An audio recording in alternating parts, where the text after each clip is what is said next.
রুই মাছের কালিয়া রান্না করব। তো ধৈর্য ধরে 1 মিনিট দেখো, যদি ভালো লাগে বন্ধু হয়ে আমার পাশে থেকো।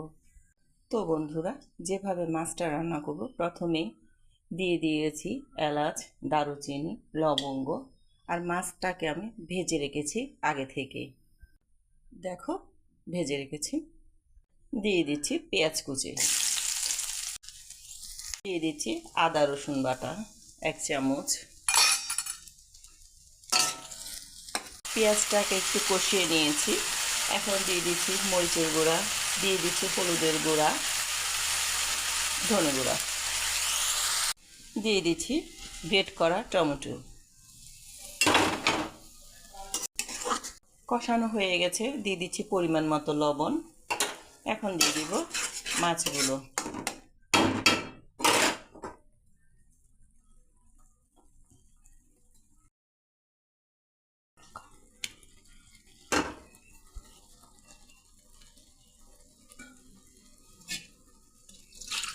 সামান্য একটু পানি দিয়ে দিচ্ছি।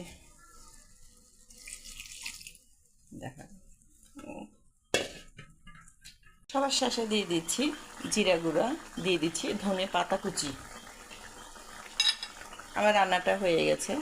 তো তোমাদের যদি ভালো লেগে থাকে এইভাবেই করে খেও একবার।